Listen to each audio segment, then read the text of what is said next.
How's it going? So, growing up, I always used to hear that money is the root of all evil. But that's a misquote, and I'm sure a lot of people already know this. But the damage was already done, and that's the problem. Even though it's a misquote from the love of money is the root of all sorts of evil. That's what it says, the love of money. So, what's actually being accused of being the root of all evil is misplaced love. And this misplaced love can actually be in anything. If you love biscuits too much, that could be a potential source of evil. If you watch cartoons, that's a really good reason for a cartoon plot to actually happen. Like an evil mastermind wants to control all of the biscuits in the tri-state area, and then he gets all those biscuits and stuff. But the problem is, once this seed is planted in a person's mind, this could be something that's really hard to extricate, because that seed ends up being a tree and ends up having its own fruits. Those fruit end up having their own seeds, and this could cause a huge problem. So the fact that you know this, and the fact that you've probably heard it before, is not reason enough to believe that it's actually completely gone from your subconscious mind. The problem with this, the problem with false knowledge, is the fact that it sometimes appears so real, and it bonds with your mind. And this union with falsehood, with lies, with something that is impure, is not a good thing, because it could actually cost you your life. So I speak about this from coming from a place of having that much fear, in the sense that when I was told that, hey, don't even think about money, don't even talk about money. Money is bad. Money is evil, and all of those things. And these are things that I literally heard, and some of these things were in such a way, and some of them were in subtle ways, and all of those things. But it's very important to note that I'm not saying that money is the answer to all of the world's problems, but it is something that gives people some temporary relief, because the people who live in poverty are more than the people who are rich, and the people impoverished and in poverty are some of the things are really graphic. So the utility of money cannot be understated, and it can't be overestimated at the same time. Money is not the most important thing in life, but it is very, very crucial to your survival. Without money, you don't have water to drink, even though water is a natural resource. So sometimes money will give you what nature provides for free, and that's a fact. So all of these things happen for one reason or another. Maybe that is the love for money that has caused all of these different things. But the fact of the matter is, even Jesus himself needed money at some point. There's a time when he wanted to go into the temple, and the evil Pharisees, yeah, the Pharisees who were opposed to him, asked him to pay tax, and he didn't have money, and he had to perform a miracle to get the money so that he could get into the church. And that's just a fact of the matter in that context. And the fact that he needed money is also something that will also tell you that sometimes you're actually going to need money for one reason or another, even if it's to feed your family or yourself or something like that.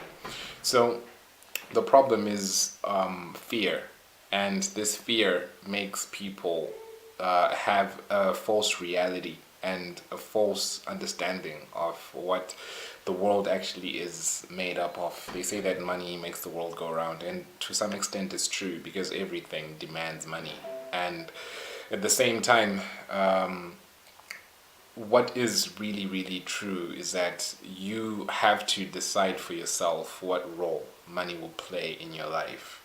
Money is not the root of all evil, but the Bible says that a rich man leaves a fortune for his kids and his kids' kids. A rich man's wealth is his own strong city. But it also says that do not put all of your trust in this money, because if you know the story of the rich young ruler, he was asked to give all of his money away, which is not an easy thing to do. But he was asked to give all of his money away, but he wasn't able to do that because he was so attached to it. So if you find your identity in that money, then there's a problem. But if you find liberation in your money, then that is what it's made for. Because you're supposed to be free to travel if you want to travel, to buy whatever you want to buy, and do whatever you want to do. And it's supposed to be something that is entrusted to you for even your whole community, your society, or whatever it is. So the reason why I'm making this video is because when I grew up, as I said, I was always bombarded by this message, however subliminal it was, or blatant, or explicit. And that forced me to make certain decisions, because I thought that being poor is near to godliness. Poverty is like something that is like a badge of honor, because you've declared that you're not going to be rich and you're not going to be evil. And that doctrine is not true. It's not right, because Jesus was buried by a rich man called Joseph, and his riches made it possible for him to go and get Jesus's dead body, his corpse. So there are certain benefits that you can't ignore that money will give you in life. And the very fact that you will need it for your education, for your health, for your nourishment is important, and you should take this subject seriously, because the more that you blow off making money, the less that the more that you're gonna make your family carry that burden, because you need it in certain circumstances. FEAR is an acronym, as I understand it, that stands for false evidence appearing real. And once this falsehood starts to appear like something that is true, there's a huge problem. Because once you begin to believe a lie, then your reality is distorted. So this is like the theory of reflexivity. Yeah. So this means that the more that people begin to believe that something that's wrong is right, or something that's false is true, the more that they begin to reinforce this behavior. So it gets to a certain point where they have to confront the truth of the matter, and then they have to reconcile with reality. So the more that people reinforce something that is not true in your life, the more that you're forced to carry it as true, and the more that it hurts your entire being. So knowing the truth is going to be very important in your liberation and in your own independence. So I believe that a person's spiritual freedom is going to be aimed at his economic and financial freedom and well-being first. Because if you can't afford to buy clothes and you're walking around naked, that is going to directly affect your psyche, your spirit, and your soul. So without economic and financial prosperity in your life, you're lacking something.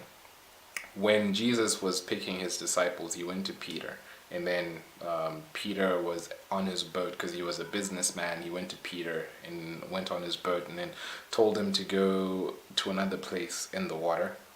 And Peter was so tired and he didn't want to do all this stuff. But out of obedience, he just went, and then he did what the guy said. Like, this guy. So maybe he probably knew Jesus. Maybe he did, maybe he didn't. But for some reason, he listened to him. He went to a certain part in the water, and then he caught so much fish, like more fish than he'd ever caught in his whole career as a person who'd made money fishing, buying boats, that he had to call his other comrades to come and help him to catch the fish. And the fish was so much that the boat began to sink. So when this happened, this fish is symbolizing money, because this is his business. He's a businessman, and he's going to sell this fish. He's not going to throw it back in the water. He's going to go to the market and sell it. So it's symbolizing his money. So when he saw this huge catch, what did he do?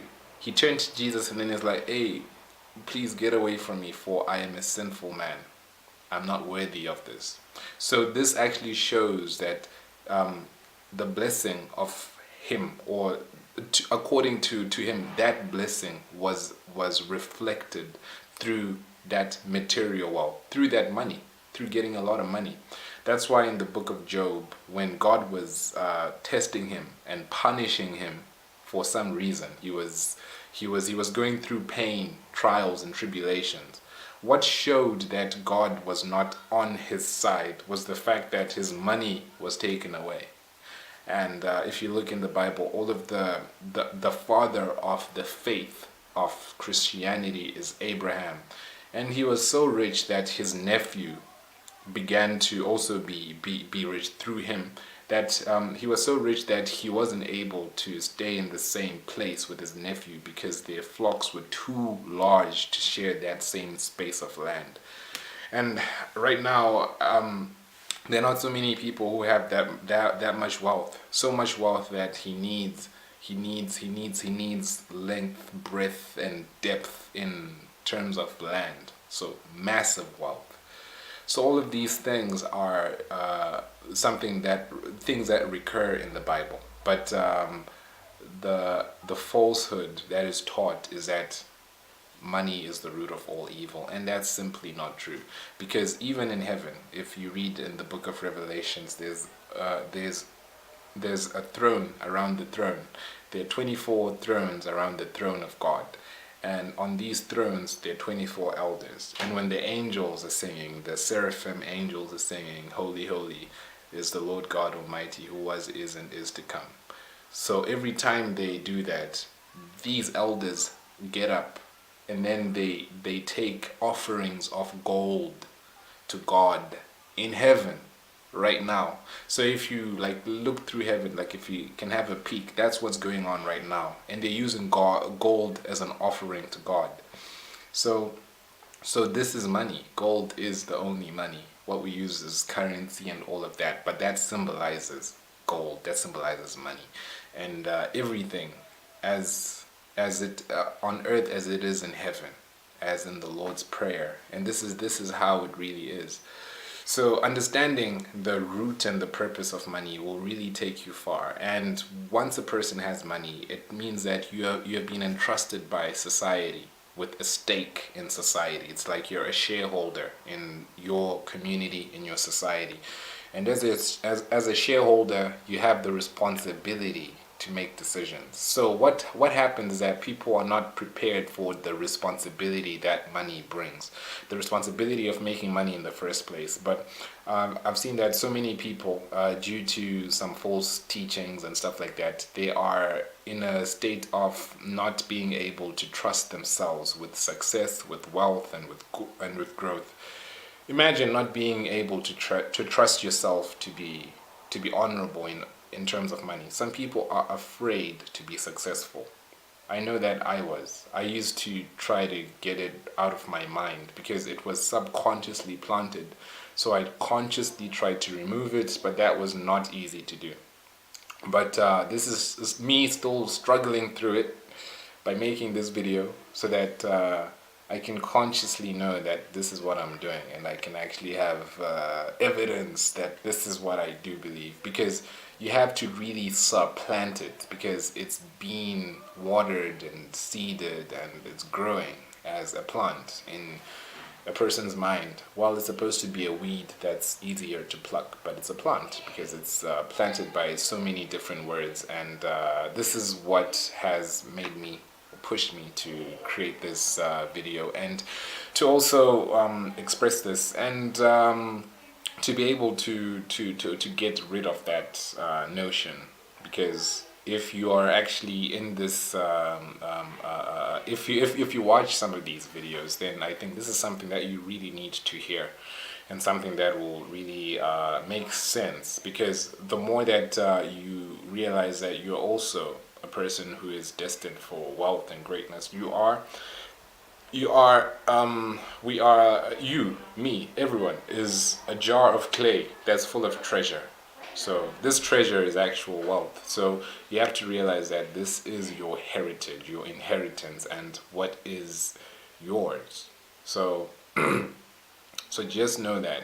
In I think it's the book of Malachi. It says that God says that the gold in the world is mine, the silver in the world is mine, everything is mine. So your understanding of that will lead you to your revelation of what you will do once you're entrusted with money. Because once you are rich, if that is your plan, once you're rich, or if that is your desire, if you want to be, you will be. And if that happens, it's for you to know that this is not yours, it's for everybody. So you're being entrusted to your society, to your community, for the betterment of everybody. And this is how you begin to reflect what life is. Because wealth is not attached to a person who's good. Some people are really, really bad people. They drink every day, smoke every day, whatever by your standards and your morals would think is bad. Some people do that and they get money. So wealth does not get attracted because you're so clean and so holy and you take 3 showers a day. No, it doesn't. It doesn't even respond to that. Wealth is a principle, and some people know certain principles and they stick to them. And when they get this money, regardless of their moral inclinations, they actually affect the world at large with their huge sums of money. So, isn't it better for for a person like you to have so much wealth so that you can impact the world in a better way than for some people who are doing it in a worse way? So this is how you need to now look at it. That wealth is not evil, but it is access, it is opportunity, it is power. So this power can be used for good and for bad. So you have to know that power corrupts, absolute power corrupts absolutely. So it's all in how you administer this power. Power is synonymous with virtue. When the woman held Jesus's cloak, he said that, hey, some power went out of me. And in some translation it says some virtue. In the King James it says, hey, virtue went out of me. So virtue is power. So your virtues are what are the principles that lead you to power. So when we talk about patience, patience is a virtue. So these are the principles that lead you to wealth. So some of the wealth principles are what will guide you and guard you once you are wealthy to administer your own wealth. So thank you so much for watching this and for bearing with me. But just to just reiterate, the love of money is the root of all evil. But money itself is just an innate substance. It's just a commodity. It's just a product. It's really nothing. Whatever you attach to it is what gives it its value, its power, and its ability to affect and command all things that are in the world. Some people are affected and commanded by money. People can be bought, people can be sold, and this happens because of how people conceive money.